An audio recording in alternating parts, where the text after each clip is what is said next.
Chapitre 4. Dans la montagne et sous la montagne. Il y avait bien des sentiers qui menaient dans ces montagnes, et bien des cols qui les franchissaient. Mais la plupart des sentiers étaient de trompeuses supercheries, et ne menaient nulle part ou aboutissaient à un terme fâcheux. Et la plupart des cols étaient infestés de choses mauvaises et de terribles dangers. Les nains et le hobbit, avec l'assistance des sages conseils d'Elrond, comme des connaissances et de la mémoire de Gandalf, prirent la bonne voie vers le col voulu. De longs jours, après avoir grimpé hors de la vallée et laissé à bien des milles en arrière la dernière maison simple, ils montaient toujours et encore. L'ascension était ardue et dangereuse, par un sentier tortueux, solitaire, interminable. Ils pouvaient à présent contempler les terres qu'ils avaient quittées et qui s'étendaient bien en dessous d'eux. Loin, bien loin vers l'ouest, là où tout était bleu et estompé, Bilbo savait que se trouverait son propre pays de confort et de sécurité et son petit trou de hobbit. Il frissonna. Il commençait à faire froid à cette altitude, et le vent venait perçant au milieu des rochers. Des pierres aussi, libérées de la neige par le soleil de midi, déboulaient par moments au flanc de la montagne et passaient entre eux, ce qui était une chance, ou au-dessus de leur tête, ce qui était inquiétant. Les nuits étaient tristement glaciales. Il n'osait ni chanter ni parler fort, car les échos étaient sinistres, et le silence semblait ne vouloir être rompu que par le bruit de l'eau, la plainte du vent et le craquement de la pierre. L'été se poursuit au loin dans la plaine, pensa Bilbo. On fait les foins et on pique-nique. À cette allure, ce sera bientôt la moisson et la cueillette des mûres, avant que nous ne commencions même à descendre de l'autre côté. Et les autres ruminaient des pensées tout aussi sombres, bien qu'au moment des adieux à Elrond, dans tout l'espoir d'un beau matin d'été, ils eussent parlé gaiement du paysage des montagnes et d'une course rapide à travers le pays d'au-delà. Ils avaient pensé à atteindre la porte secrète de la montagne solitaire cette toute prochaine lune d'automne peut-être.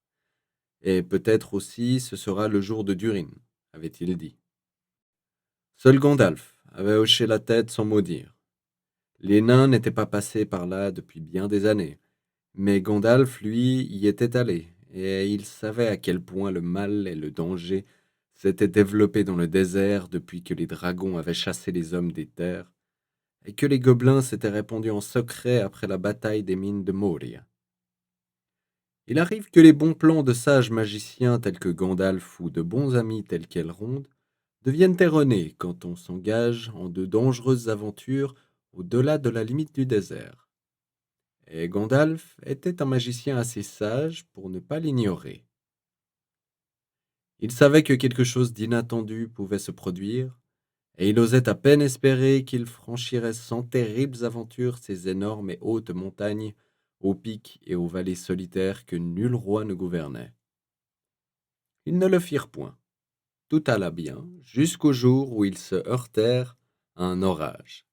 Plus qu'un orage, un duel d'orage. Vous savez combien terrifiant peut être un vraiment gros orage dans les terres et dans une vallée, surtout quand deux orages se rencontrent et s'entrechoquent. Plus terribles encore sont le tonnerre et les éclairs la nuit dans les montagnes, quand les tempêtes montent de l'est et de l'ouest pour se faire la guerre. L'éclair éclate sur les sommets, les rocs tremblent, de grands fracas fendent l'air et vont rouler dans toutes les cavernes et tous les creux, et les ténèbres sont remplies de bruits accablants et de lumières brutales. Bilbo n'avait jamais rien vu, jamais rien imaginé de semblable. Il se trouvait très haut, sur une étroite plateforme, avec sur un côté un vide terrifiant au-dessus d'une vallée obscure.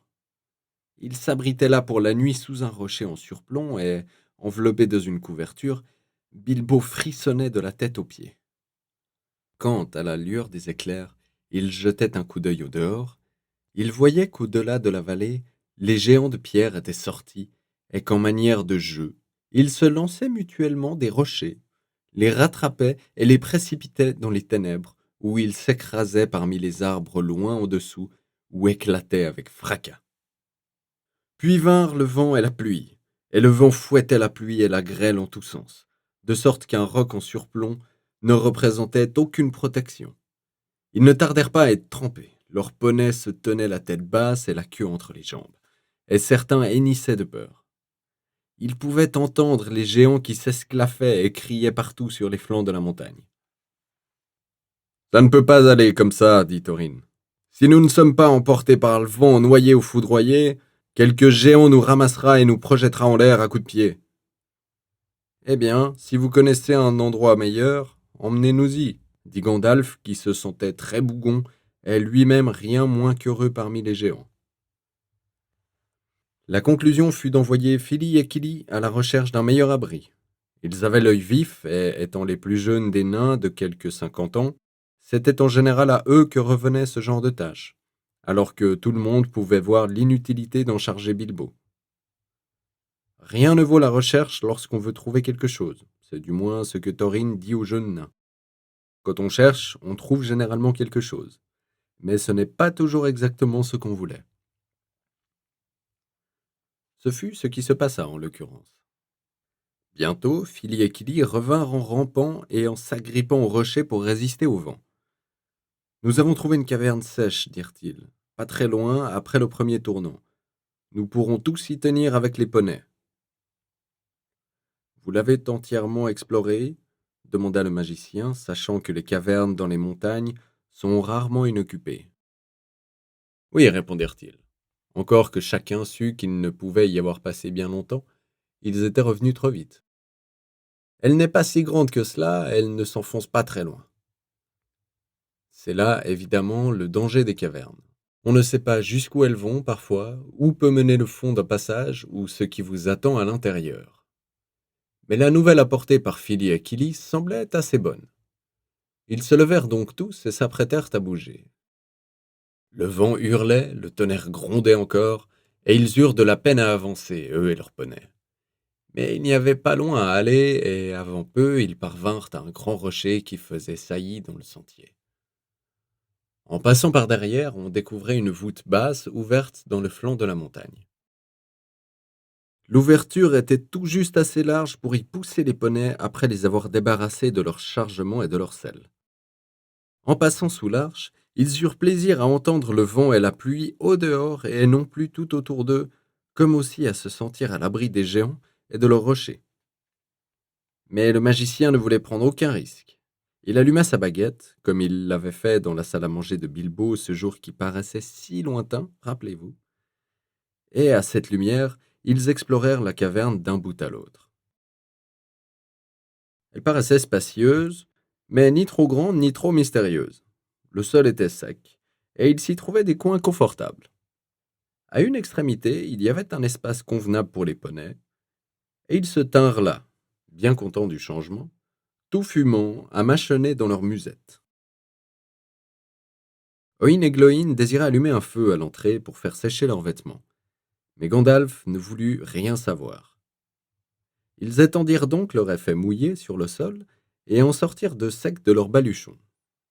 Puis ils installèrent confortablement leur couverture et sortirent leurs pipes et lancèrent des ronds de fumée que Gandalf colora de diverses couleurs et fit danser au plafond pour les amuser. Ils se mirent à bavarder, oubliant l'orage, et discutèrent de l'emploi que chacun ferait de sa part du trésor, quand il l'aurait, ce qui pour le moment ne paraissait pas si impossible. Et ainsi ils finirent par s'endormir l'un après l'autre. Et ce fut la dernière fois qu'ils se servirent des poneys, des paquets, des bagages, des outils, et de tout l'attirail qu'ils avaient emporté. Tout compte fait, il se révéla heureux ce soir-là qu'ils eussent amené avec eux le petit Bilbo. Car, pour une raison quelconque, il ne put s'endormir pendant un assez longtemps. Et quand le sommeil le prit, il eut d'affreux cauchemars. Il rêva qu'une fissure dans le fond de la caverne allait s'élargissant, s'ouvrait de plus en plus et, malgré sa frayeur, il ne pouvait ni crier ni rien faire d'autre que de rester couché là à regarder. Puis il rêva que le sol cédait sous lui et qu'il glissait. Il commençait à descendre encore, Dieu sait vers où. À ce moment, il s'éveilla en un horrible sursaut pour s'apercevoir qu'une partie de son rêve était réalité. Une fissure s'était ouverte au fond de la caverne et formait déjà un large passage. Il s'était éveillé juste à temps pour y voir disparaître la queue des derniers poneys. Il poussa évidemment un grand cri, le plus puissant cri que puisse lancer un hobbit, et qui est assez surprenant pour une si petite taille. Alors sortirent d'un saut les gobelins, de grands gobelins, de grands et affreux gobelins, des tas de gobelins, avant que l'on pût même dire roc et bloc. Il y en avait au moins 6 par nain, et même 2 pour Bilbo. Et tous se trouvèrent saisis et emportés par la crevasse, avant de pouvoir dire mèche et silex. Mais pas Gandalf. Le cri de Bilbo avait au moins servi à cela. Il l'avait réveillé en un quart de seconde, et quand les gobelins voulurent le saisir, il y eut dans la caverne un éclair terrifiant, une odeur de poudre, et plusieurs des gobelins s'écroulèrent, morts. La crevasse se referma d'un coup sec. Bilbo et les nains se trouvaient du mauvais côté. Où était Gandalf? Ni eux ni les gobelins n'en avaient la moindre idée, et les gobelins ne s'attardèrent pas pour le découvrir. Ils se saisirent de Bilbo et des nains et les poussèrent devant eux. C'était profond, profond, d'une obscurité telle que seuls les gobelins qui ont pris le goût de vivre au cœur des montagnes peuvent voir au travers. Les passages se croisaient et s'en mêlaient dans tous les sens, mais les gobelins connaissaient leur chemin comme on connaît celui du bureau de poste voisin. Et le chemin descendait toujours, et l'air s'y faisait horriblement rare. Les gobelins étaient très brutaux, ils les pinçaient sans pitié et gloussaient ou s'esclaffaient de leurs abominables voix rocailleuses. Bilbo était plus malheureux encore que quand le troll l'avait soulevé par les pieds. Combien de fois pensa-t-il avec nostalgie à son gentil et clair trou de hobbit? Ce ne seraient pas les dernières. Enfin se révéla devant eux une vague lueur rouge. Les gobelins se mirent à chanter ou à croasser au rythme du claquement de leurs pieds plats sur la pierre, secouant de même leurs prisonniers. Crac, clac, la crevasse noire. Tiens, serre, pince, chope. Et tout en bas, à Goblinville, tu vas, mon gars. Clic, crac, broie, brise. Marteau et tenaille, heurtoir et gong. Pilonné, tout en bas. Haha, mon gars. Siffle, claque, craque, écrase. Frappe et bat, gémit et bêle. Travaille. N'ose pas renacler lorsque les gobelins lampent et rient à la ronde loin sous terre, mon gars. L'effet était réellement terrifiant. Les murs résonnaient du crac-clac, du crac-écrase et du vilain ricanement de leur « ha ha, mon gars ».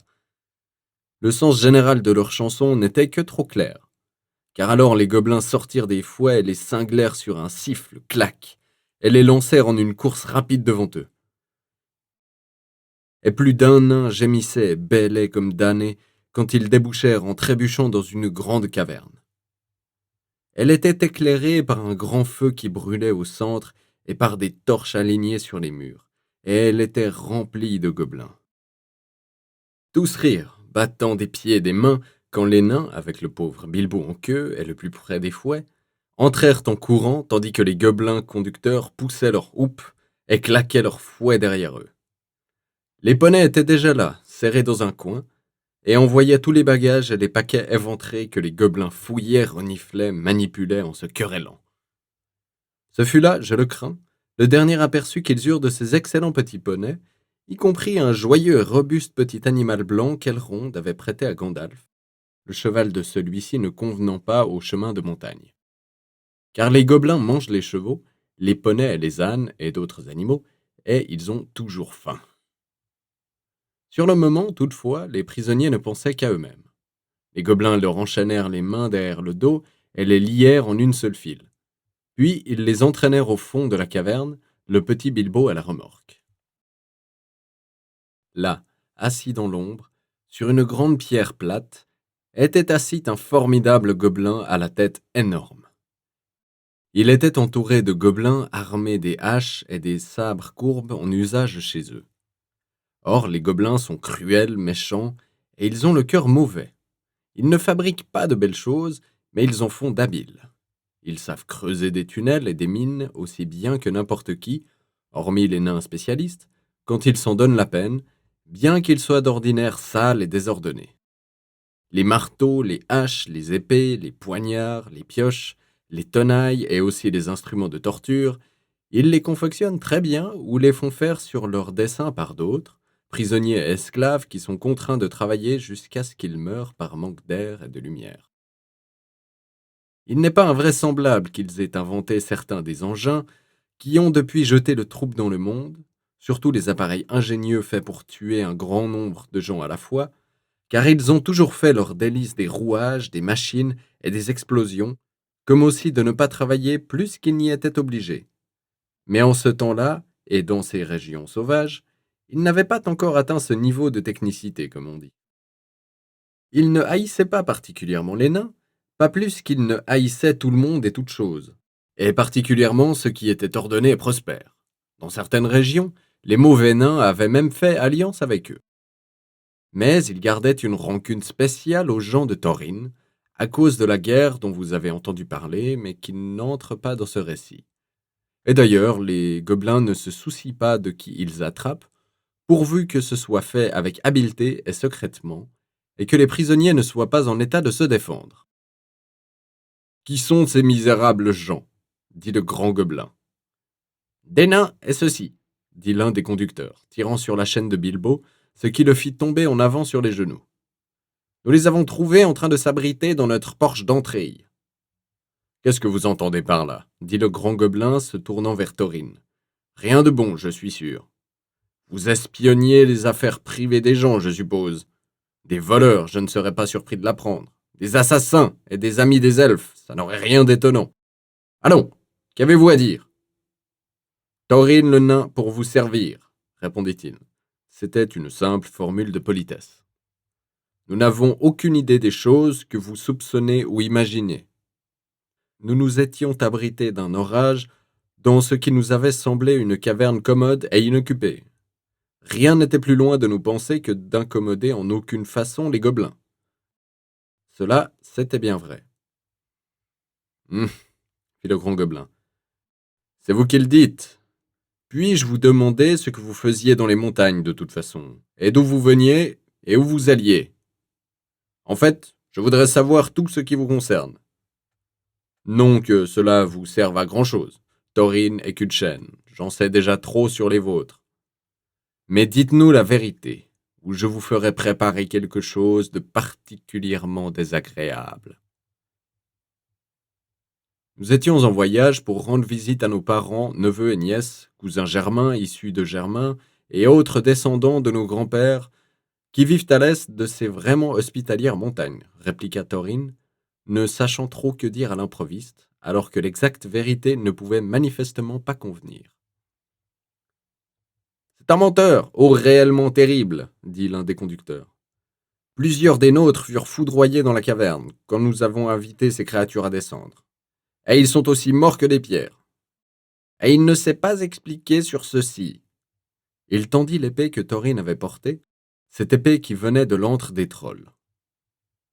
Le grand gobelin poussa un hurlement de rage véritablement affreux quand il la regarda, et tous ses soldats grincèrent des dents, entrechoquèrent leurs boucliers et trépignerent.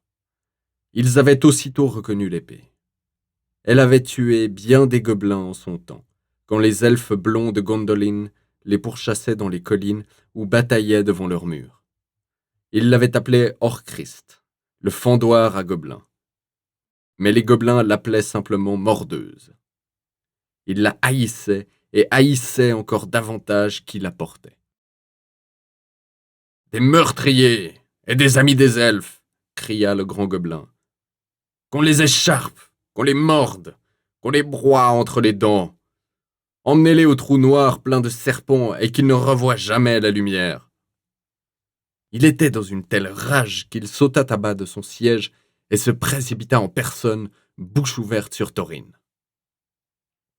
À ce moment précis, toutes les lumières de la caverne s'éteignirent et le grand feu s'éleva, pouf, en une tour de fumée bleue et flamboyante jusqu'à la voûte, d'où elle se répandit en étincelles blanches perçantes parmi tous les gobelins. Les cris et les gémissements, les coassements, les bredouillis et les baragouins, les hurlements, jurements et grognements, Les stridences et les clameurs qui suivirent sont indescriptibles. Plusieurs centaines de chats sauvages et de loups rôtis vivants à petit feu, tous ensemble, n'auraient rien pu produire de comparable. Les étincelles creusaient des trous dans les gobelins, et la fumée qui retombait maintenant de la voûte rendait l'air trop opaque pour que même leurs yeux vissent au travers.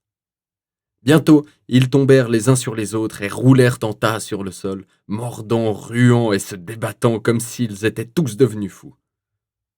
Soudain, une épée lança un éclair. Bilbo la vit transpercer le grand gobelin qui se tenait interdit au milieu de sa rage. Il tomba mort, et les soldats gobelins fuirent devant l'épée, en poussant des cris aigus dans les ténèbres. L'épée rentra dans son fourreau. « Suivez-moi, vite !» fit une voix impétueuse et étouffée. Et avant que Bilbo n'eût compris ce qui s'était passé, il trottait d'Erchef, de son pas le plus rapide, en queue de la file, le long de nouveaux passages obscurs, tandis que les hurlements de la salle des gobelins diminuaient derrière lui. Une lumière pâle les conduisait. « plus vite !» dit la voix. « On aura bientôt rallumé les torches. » « Une demi-minute, » dit Dori, qui se trouvait en queue à côté de Bilbo et qui était un brave garçon. Il fit grimper le hobbit sur ses épaules, aussi bien que le lui permettaient ses mains liées. Après quoi, tous repartirent au pas de course, dans un cliquetis de chaînes, non sans trébucher souvent dans l'impossibilité où ils étaient de s'équilibrer avec leurs mains. Ils ne s'arrêtèrent pas longtemps, et quand ils le firent, ils devaient être descendus jusqu'au cœur même de la montagne. Gandalf alluma alors sa baguette. Naturellement, c'était Gandalf. Mais à ce moment, ils étaient trop occupés pour demander comment il était arrivé là.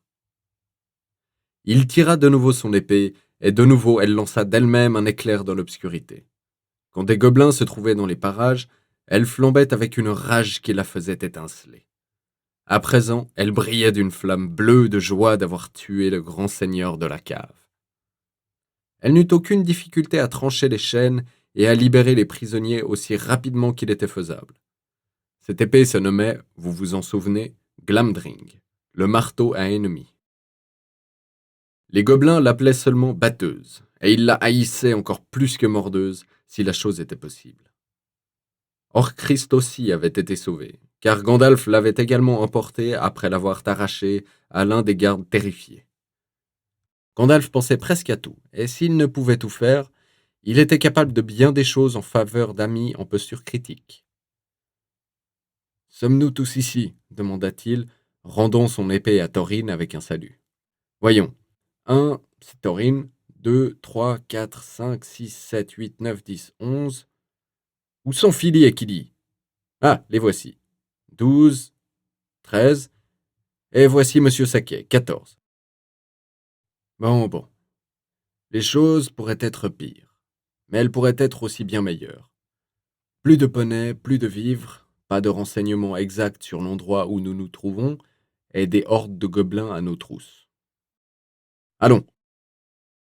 Et ils allèrent. Gandalf avait entièrement raison. Ils commençaient à entendre le bruit et les cris horribles des gobelins au loin dans les passages qu'ils avaient suivis.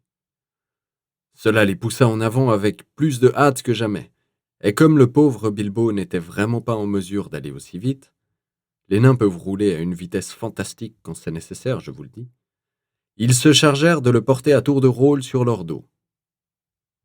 Mais les gobelins vont plus vite encore que les nains, et ces gobelins-là connaissent mieux le chemin. Ils avaient eux-mêmes tracé les passages, et ils étaient fous de rage. De sorte qu'en dépit de tous leurs efforts, les nains entendaient se rapprocher de plus en plus leurs cris et leurs hurlements. Bientôt, ils perçurent même le claquement de leurs pieds. Beaucoup de pieds qui semblaient être juste derrière le dernier coin. Ils pouvaient voir derrière eux, dans le tunnel qu'ils suivaient, le clignotement des torches rouges, et ils commençaient d'être mortellement fatigués. « Pourquoi ai-je jamais quitté mon trou de hobbit ?» se disait le pauvre monsieur Saquet, soubreçant sur le dos de Bombure. « Pourquoi ai-je jamais emmené un misérable petit hobbit dans une course au trésor ?» se disait le pauvre Bombure, qui était gros et avançait en chancelant tandis que la chaleur et la terreur faisaient dégouliner la sueur le long de son nez. À ce moment, Gandalf resta en arrière avec Thorin. Ils tournèrent un coin à angle droit. « Demi-tour !» cria-t-il. « Tirez votre épée, Taurine. » Il n'y avait pas d'autre solution. Et les gobelins n'aimèrent pas cela. Ils débouchèrent en se bousculant au milieu de grands cris pour tomber sur fendoirs à gobelins et marteaux à ennemis, qui luisaient froides et brillantes devant leurs yeux étonnés. Ceux qui étaient en tête laissèrent tomber leurs torches et poussèrent un seul cri avant d'être tués. Les suivants hurlèrent encore davantage et firent un saut en arrière, renversant ceux qui couraient derrière eux. « Mordeuses et batteuses !» criait-il d'une voix perçante, et bientôt ils furent en plein désarroi, la plupart se bousculant pour repartir par où ils étaient venus. Il fallut un très grand moment pour que le premier d'entre eux osât franchir ce tournant, et les nains avaient eu le temps de parcourir un long, long chemin dans les sombres tunnels du royaume des gobelins. Quand ceux-ci le constatèrent, ils éteignirent leurs torches, enfilèrent des chaussures silencieuses et choisirent ceux de leurs coureurs les plus lestes qui avaient l'oreille et l'œil les plus aigus. Ceux-là coururent en avant, rapides comme des belettes, sans plus de bruit que des chauves-souris. Ce fut pourquoi ni Bilbo, ni les nains, ni même Gandalf ne les entendirent arriver. Ils ne les virent pas davantage. Mais les gobelins qui couraient silencieusement derrière eux les voyaient, car Gandalf laissait sa baguette répandre une faible lumière pour aider les nains dans leur progression. Tout à coup, Dori, qui se trouvait de nouveau en queue, portant Bilbo, fut saisi par derrière dans le noir. Il cria et tomba. Et le hobbit roula de ses épaules dans les ténèbres, se cogna la tête sur un dur rocher, et ne se souvint plus de rien.